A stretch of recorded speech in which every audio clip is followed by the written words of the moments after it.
Good morning, church. The scripture reading will be coming from the book of Judges, chapter 18, verses 21 through 31. And the word says, "So they turned and departed, putting the little ones and the livestock and the goods in front of them. When they had gone a distance from the home of Micah, the men who were in the houses near Micah's house were called out, and they overtook the people of Dan. And they shouted to the people of Dan, who turned around and said to Micah, 'What is the matter with you, that you come with such a company?' And he said, 'You take my gods that I made and the priests, and go away. And what have I left? How then do you ask me, what is the matter with you?' And the people of Dan said to him, 'Do not let your voice be heard among us, lest angry fellows fall upon you, and you lose your life with the lives of your household.' Then the people of Dan went their way. And when Micah saw that they were too strong for him, he turned and went back to his home. But the people of Dan took what Micah had made, and the priests who belonged to him, and they came to Laish, to a people quiet and unsuspecting, and struck them with the edge of the sword, and burned the city with fire. And there was no deliverer, because it was far from Sidon. And they had no dealings with anyone. It was in the valley that belongs to Beth Rahab that they rebuilt the city and lived in it. And they named the city Dan, after the name of Dan, their ancestor, who was born in Israel. But the name of the city was Laish at the first. And the people of Dan set up the carved image for themselves, and Jonathan, the son of Gershom, son of Moses, and his sons were priests to the tribe of the Danites until the day of the captivity of the land. So they set up Micah's carved image that he made, as long as the house of God was at Shiloh." The word of the Lord. All right, be seated. So we're finishing out, not with Judges, but with this section here of Judges. By the way, I'd like to welcome our new sponsor, Coca-Cola. Just kidding. Well, I wish we were sponsored by Coke, right? Okay. And I got more of these dry dad jokes, so, Anyhow, so we pick up here. And last week, actually 2 weeks ago, Micah decided that he was going to steal $1,100 from his, actually not $1,100, it'd be more in the realm of about 10 grand, 8 to 10 grand, because he stole silver, and when you factor that into the economy today, so anyhow. So he steals this money, the mom issues a curse, the son hears the curse, the son returns the money, the mom says, "I'm going to honor the Lord by dishonoring the Lord. I'm going to honor the Lord, and what I'm going to do is I'm going to make a carved image, a melted image, and we're going to have our own priest, and everything's going to be hunky-dory because that's how the Bible has prescribed it." What you have in this story is an example of the constant issue that the book of Judges has come to a point in. And then what it is the people are looking at how God has told them how to worship, how to live, how to have unity under His banner. And what they have all done was, thanks for the advice, we're going to do it our own way. And what Micah has done is no different than what Samson has done. Everyone comes from the same tribe. And so what happens is Micah now has his own private priest. That priest is never going to condemn Micah of his sins. Why? Because that priest's pay is tied directly to Micah's income. And secondly, if he did, he would have looked at Micah and said, "You're not supposed to have these idols. You have idols. The Lord says you shall not worship any other God except me. You shall not create for yourself any graven image." So it tells you right away, he's never going to do what the priest's job is, which is to confront the children of Israel of their sin. Micah's going to go along because Micah's going to get paid, and he gets paid handsomely. Well, then the Danites have decided that they have finally, after rebelling for several hundred years and taking the land, they've decided they want to settle down. They found the right girl, they're going to settle down now. And on the way of scouting these poor people, in the text, it really cleans up. These poor people, they're kind of pacifistic. The implication from the text is these people really don't have any real weaponry because they were in seclusion, believing that they were safe. They're going to get massacred by the people of God, in quotation marks. They stole Micah's priest, and they stole Micah's idols, not out of trickery, but out of force of arms. Might makes right. Because I can vote you out of office, therefore I'm right. And now you have Micah wanting his idols back. He now pursues the Danites. And as you saw from the text, he's woefully outmatched. And so we'll pick up there in chapter 18, starting in verse 21. So they turned and departed. This is from last week, after they take the priest and the idols and from Micah's house. And notice what it says. You now get more of the story. Last week it only seemed like there was only 600 dudes. But now you see that they have little ones and livestock. So all their wives and baggage and household goods and their farm implements and all the things that you would need to start a new village, they put in front of them. Now, this is a tactical decision. Instead of putting all their troops in one spot, they kind of put their troops interspersed throughout this long convoy to give protection. Why? Well, you just stole the household gods from Micah. And that brother's going to want it back. He's going to want those stuff back. So notice what it says. So they departed with the little ones and livestock, and when they had gone a distance from the home of Micah, the men who were in the house near Micah's house were called out, and they overtook the people of Dan.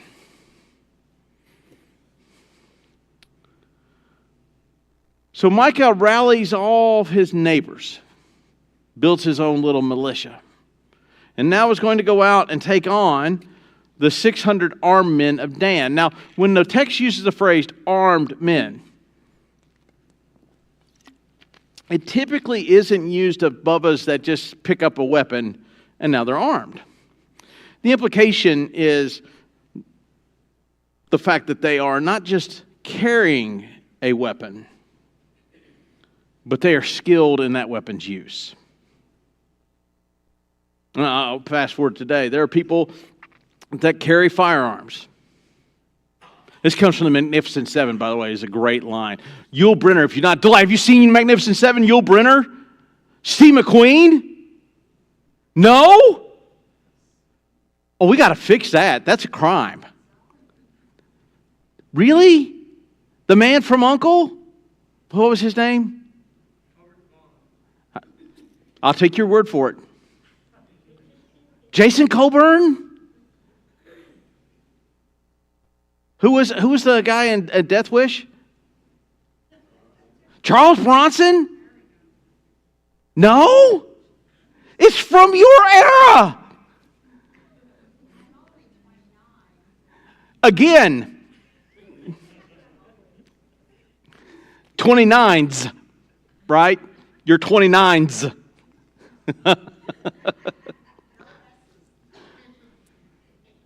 In the movie Magnificent Seven, I'm using this because some of the older folks in the audience, who has seen Magnificent Seven? Okay, so about half of you. Okay, so the majority of you will not get this. That's your homework. It's on TBN. You can watch it. Or not TBN, it's on TBS, sorry. In the movie, these farmers from Mexico are being taken advantage of by this bandit. And so they go and they run into Yul Brynner, who's a hired gun. They try to hire him. And he says, hey, what about that guy? He carries a gun. And Yul Brynner's line is, every man in this town carries a gun. What you want is men who are good with their guns. Those 600 men don't carry weapons. Those 600 men are good with their weapons. That's the implication. It's not just they have 600 guys that got a sharp, pointy stick. There's 600 men who know how to use their weaponry. Micah is going to rally a bunch of bubbas that might have sharp, pointy sticks. And you see the disparity already. And he chases after them, and he catches up with them. And let's see what happens next. And they shouted to the people of Dan, who turned around and said to Micah, "What is the matter with you, that you come with such a company?" And he said, "You take my gods that I made, and the priest, and go away, and what have I left? How then do you ask me, what is the matter with you?" And the people of Dan said, "Do not let your voice be heard among us, lest angry fellows fall upon you, and you lose your life with the lives of your household." So to catch up, Dan yells out, why are you following me? It's kind of a Captain Obvious moment. They're following you because, as Micah said, you stole my gods. Now I want you to ponder that statement for a moment. A god is supposed to be something more powerful than you. You stole the supreme power in my universe and carried it away. You not find that odd? I think it's hilarious. Again, I gave you the words of Isaiah. A man finds a tree, he cuts it down. With a third he heats his house, with a third he bakes his bread, and with a third he gives to a silversmith, who carves it to where it doesn't teeter-totter or rot, and covers it with silver. With one he says, "I'm warm," with one he says, "I'm fed," and the other one he bows down and says, "Oh, you are my God." And the insanity of what Isaiah is saying should be understood to every single one of us, and yet we do the same thing. But here's the key thing that kills me on this. Ready? They know better. They know that the priest is a Levite. And the connection of the Levite is that he is supposed to serve the one true God of Israel. However, that Levite is not doing his job. He's serving his own self-interest. And he's bowing down and worshiping things that he knows as a Levite. As a Levite, he knows is not a God. But what really strikes this as hilarious to me is that they are fighting over objects that they claim are gods that aren't. And both sides are willing to draw blood of cousins and relatives over two things they're calling gods that aren't. They're willing to kill one another for their idol. Let's pull that forward. We're willing to divide churches, cause disunity over our idols. We are willing to fight tenaciously over things that are not a holy God. And we will fight tooth and nail over that thing than we ever will the cause of Christ. And that is hilarious and horrific, because we should know better. We claim this book is our authority. This story is in this book. The people in this story are not being painted in the best of characteristics. And we're like going, hold my beer! Or adult beverage of my choice. I'll show you silliness. We have our own idols. I'll just list some just that are in this room. that piano, that stained glass, those pews, those hymn books, this building. Many of you worship these things because you assign these things to what is called the church. The church is you and I. This is real estate. That's a piano. Those things in your pew are books. And we'll elevate those things. By the way, that's just stained glass. And we'll elevate those things way up here. And we'll fight tooth and nail for those things. But not to take the gospel into the world. See, Matthew 28, which is the motto that we have on the wall out there, is to go into the world and make disciples. And that is the call for every one of us to do. We are called to do it. And it doesn't give an age, and it doesn't give an expiration date. And what happens is we'll fight tooth and nail here for things that are not God's and ignore the things of God. And these two groups are ignoring the things of God and they are going to go to war over a piece of wood and something that someone else later on is going to melt down and make a bracelet out of. But they are ready to kill each other over that. Do you find that funny? It's actually quite sad. It actually exposes a horrific nature of the heart. We get accustomed to things. And this is what he's done here. This is why Micah wants his priest back. He had a man that would tell him what he wanted to hear. He had his own temple. He didn't have to go to Shiloh. Now the Jews are commanded to go to Shiloh. That's where a temple is. That's where you go for the sacrificial system. But Micah has short-circuited the system. Micah has decided he's going to do things his way. Now God has told him how to do things. God has told him the path that he must take. But Micah's decided, yeah, it's neat, but as long as I have a priest willing to do what I tell him to do, I'm good. No, he's not. But I've got a priest. Big deal. But I've honored God. How? Well, I put an idol up made of wood. I put an idol up made of silver. That's not honoring God.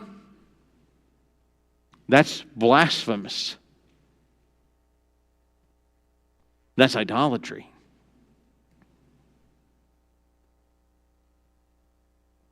They turned around and said, "What's your problem, man?"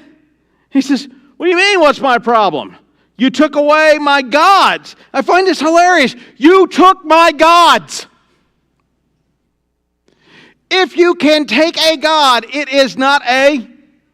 There you go. And you took my priest. And you go away, and I have nothing left. I have nothing left. There is a God. He's the God of the universe. He's prescribed how he's going to be worshipped. But if you take my God away, I have nothing left. If you get rid of the piano, we have nothing left. Of the stained glass God, we have nothing left. Your faith is in the stained glass. Your faith is in the piano, but your faith is not in the God of the Bible. And it's just embrace it and understand that's what you're saying. Your faith is in the building. Embrace it, recognize, embrace it, own it. Micah is owning it here. Hey, that is my God. And I'm willing to kill to get it back. We look at this and go, man, that is insane. We do the same thing. We do the same thing. I don't loan books out anymore from my personal library, and the reason being is I've had people return them back to me in less of the condition that I've given to you. By the way, that's against the command of the Bible. If you borrow someone's stuff and you damage it, the requirement is that you replace it. That's actually in the Old Testament. There's a story where a man slings an axe and the head goes into the water, and he looks at the prophet and goes, alas, it was borrowed. Anyone know that story? The reason why that is well, I make my living with those books, but also there's a part of me where those are mine. And I love my books. And at times, if I want, I can measure my worth by those books. And if I'm not careful, those things can become an idol. Same with the firearms I collect. I enjoy adopting a firearm. And if I allow it, I can spend my waking hours about the next purchase that I'm going to make. And it's going to be great. Because I don't have one exactly like that. Now, I have things that go bang and go pew, pew, pew. But I don't have one like that goes pew, pew, pew. And that's the one I want. Why? Because if I get that one, then I'll be happy. Let me help you out. Will I be happy? No, I want another one that goes pew, pew, pew, and it'll look just like it. The great thing is my wife doesn't know the difference between firearms. So I can just walk into the house with one. She goes, have you had that one? I've had it for a while. And that's not a lie. I've had it from the time I got it at the gun store to the time I put it in the safe. I've had it for a while. Didn't say how long of a while. Oh, that old thing? Which is true, because I usually use firearms. That way I can use that phrase. That old thing? Unchecked, it becomes a god. Micah and Dan are about ready to throw down over things that in the scope of eternity have no meaning. While ignoring a God who has eternal consequences assigned to how he's worshiped.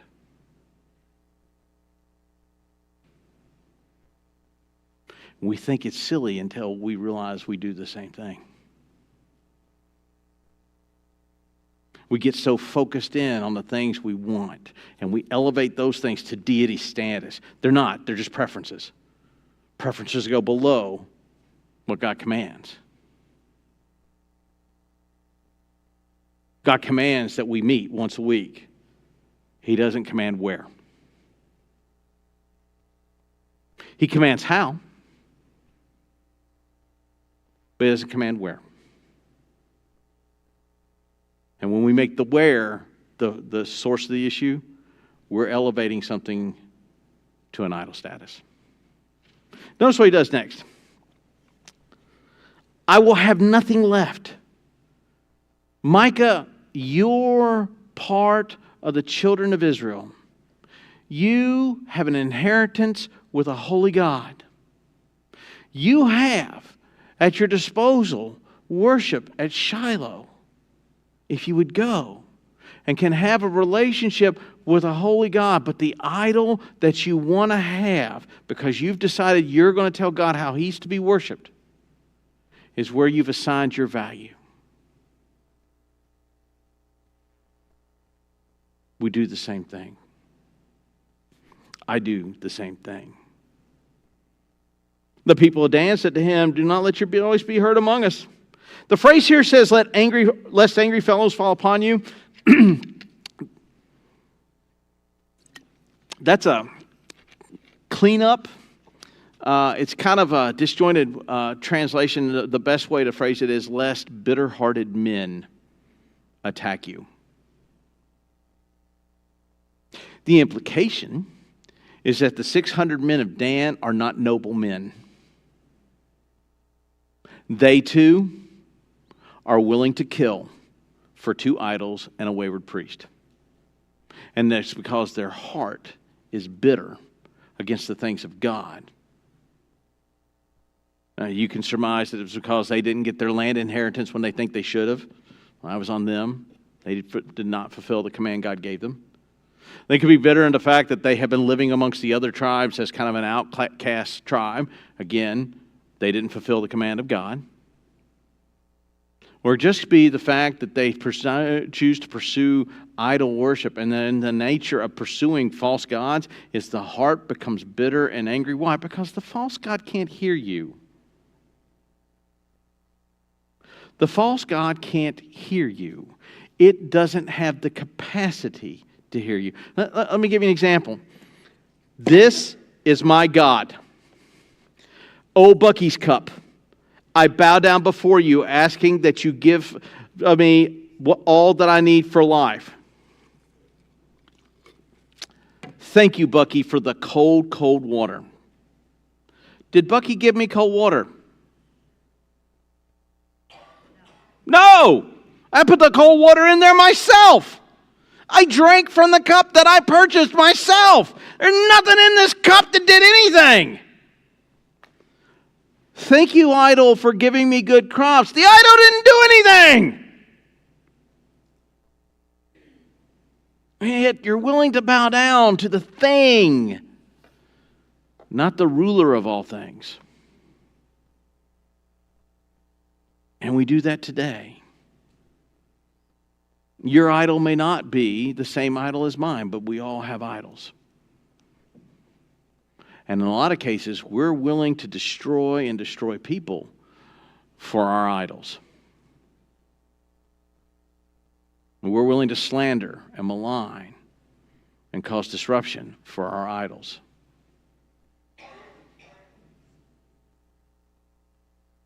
Why? Because I want it.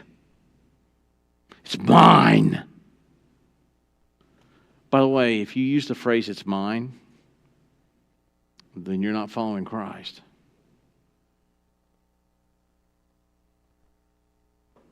Why? Because the behavior is, he's mine. He saved. He bought. He delivered. He provided. He gave. When we put the emphasis on us, we begin the process of the idol. Lest bitter-hearted men fall upon you and you lose your life. Hey, brother, you need to find another place to be, because if you don't go away, my 600 men with their bitter hearts are going to slice and dice and julienne until there's no one left of Micah. And how do we know that's what they're going to do? Because here in a few moments, they're going to do that to a peaceful people. Why? Because they can. Because they can. Which is not the proper behavior to have. Then the people of Dan went their way. And Micah saw that they were too strong for him, so he turned and went back to his home. But the people of Dan took what Micah had made, and the priest who belonged to him, and they came to Lash, and to a people quiet, unsuspecting. And they struck them with the edge of the sword and burned their city with fire. And there was no deliverer, for it was far from Sidon. And they had no dealings with anyone. It is a valley that belongs to Beth Rahab. And then they rebuilt the city and lived in it. Quiet and unsuspecting people. Another way of putting it is unarmed and pacifistic. They believed their remote location would keep them safe. They believed that where they lived, they wouldn't have to worry about people because nobody's going to come this far to do anything. We're kind of out of the way. So they really had no means of protection. I'm sure that they could take an axe or a pitchfork and turn that into an improvised weapon. Sure, absolutely. I can use a screwdriver. It's not hard. But those wouldn't be my first choices for weaponry. Sean Connery in the Untouchables made a point of making the statement of, you brought a knife to a gunfight. Would be my first choice of weaponry, but if it's all I had, it's all I had. And you see the nature and the character of the men of Dan. They come across a peaceful people who are living peacefully. And because they have no means of protection and defense of themselves, what they do is they set upon them, and they then don't buy things from them. And the phrase there is slaughter them. There's a lot of talk about genocide these days in the news. The Canaanite genocide in the Old Testament is one of the most horrific historical notes in the world, because they were commanded to wipe them utterly from the face of the earth. Dan slaughters this town. And then Dan rebuilds the town. Notice what it says. To a quiet people, unsuspecting, struck them with the edge of the sword and burned the city with fire. So they didn't even want to take the city. They just looted the city, burned it down, and then they said, this is kind of a nice place. I think I'll build a summer home here. And they built their city there. And notice what it says next. And they named the city Dan, after the name of Dan, their ancestor, who was born to Israel. And the name of the city, but the name of the city was Lash at first, and then the people of Dan set up carved images for themselves, and Jonathan, the son of Gershom, son of Moses, and his sons were priests to the tribe of the Danites until the day of the captivity of the land. So they set up Micah's carved image that he had made as long as the house of God was at Shiloh. Now, it gives you a timeline. And the debate is on two statements that is in here. First statement that is debatable, that's up for debate, is this was the land until the captivity of the land. And the other time is when the ark was at Shiloh. And the reason for that is the temple's at Shiloh currently, but then when David comes in, David wants to build a temple and move the ark to where? To Jerusalem. So some people go, well, it's only a short period of time. The problem is, when the nation divides, Dan goes with the 10 northern tribes, and guess where they put their place of worship at? Shiloh. So is he talking about the short window, or is he talking about the total window?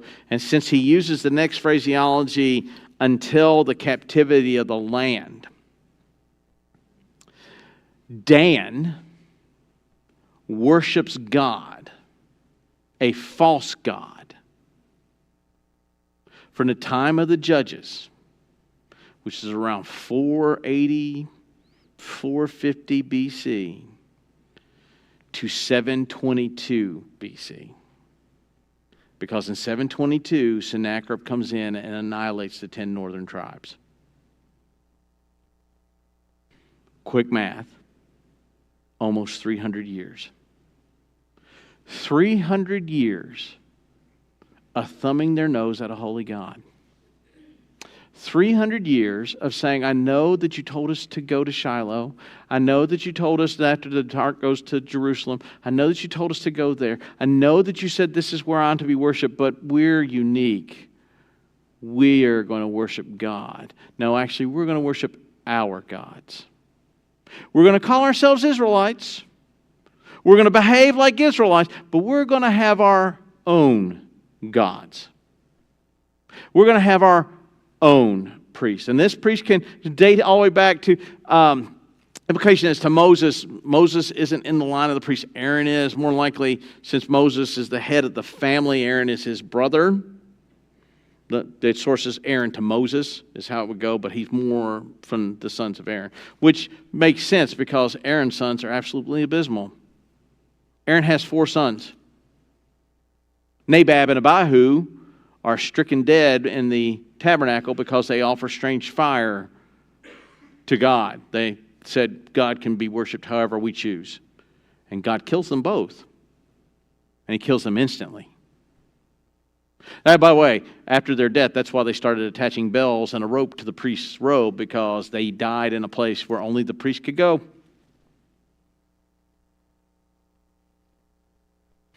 Those two are out. And the Eliezer. Eliezer is the only line that the priests are coming through. Eliezer line is cut off in 1 Samuel because of Hophni and Phinehas. And God kills both of those sons in battle because they took the ark into battle because, God is, He's a good luck charm. The only son left after the ark is taken is the Ithamar line. That's it. It's the only son left, and the only line left of priests that can work in the temple. And this son is clearly not from that line. And here he is, up in Dan, with Micah's gods. And the implication is Micah's gods survived the 300 years of apostasy. Now they're in Israel. They claim to be Israelites. They're Jews. They're God's chosen people. And yet not a single action that they have done in their history and even forward until they're wiped out has anything to do with the worship of a holy God. It has everything to do with the worship of a God they have picked, they have chosen, and they have selected a priest to do their bidding and their will, and they've put him in charge. And they worship those false idols for 300 years. And then in 300 years, when they're wiped out, they're astonished that God would punish them in that way. And folks, you cannot worship idols. You cannot put things in front of God and then be astounded when God brings justice. And that's usually how we work it. We're amazed when something shows up in our life and God brings discipline in our lives. We get indignant. Why are you doing this bad thing? Do you have other things in front of me other than the one true God? Well, no, but it's not that big a deal. Yeah, these guys also think it's not that big a deal. God still kills them all.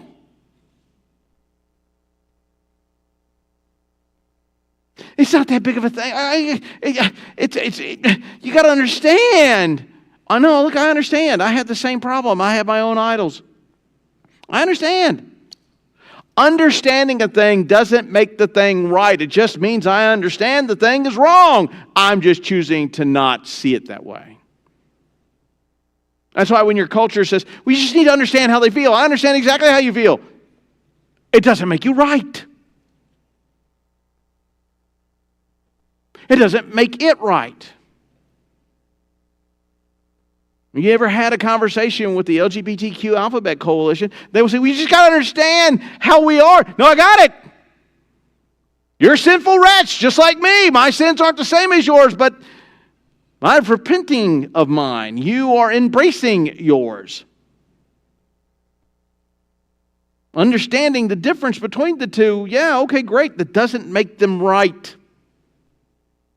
The understanding of a thing doesn't make... Actually, if you understand the thing, you're more culpable. Why? Because you know it's wrong. And you're choosing to continue to be wrong. You know it's an idol. But in your stubborn willfulness, you're going to keep it as your idol because it's what we sacrificed for. And that's what makes it the idol.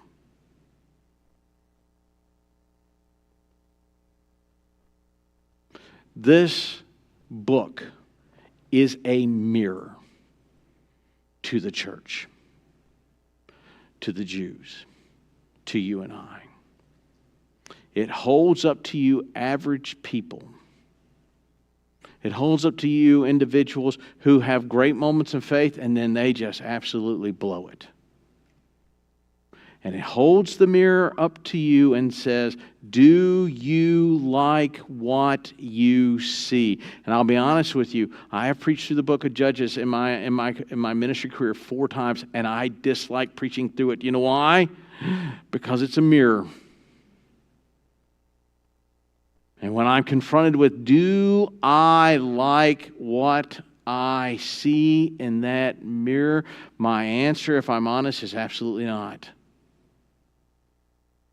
Because it exposes sin. It exposes the pridefulness of self-worship, or the pridefulness of, I got this thing that I bow down to. That's why the refrain is constantly, in the days when there was no king in Israel, men did what was right in their own eyes. See, the Lord has prescribed how the church governs itself. We've ignored that. We've absolutely ignored that. We think that John Locke's vision of how the world should be governed is a great way of making the church how it governs. And that's where you get the federalist system from. That is not how God sets up His church. He has a prescription for that. We just choose to ignore it. He's given a prescription on how we are to worship. And a lot of times churches refuse to ignore it. By the way, the largest component of any worship service in the Old Testament, guess what it was? It was the reading and the explanation of God's Word. When the law was refound under Josiah, people stood for 4 hours. 4, F-O-R, F-O-U-R, H-O-U-R-S, at a time. Stood, didn't sit, stood. To hear the book of Deuteronomy. I've read the book of Deuteronomy. It's not as dull as other passages, but there ain't a lot of killing in that passage to keep you awake.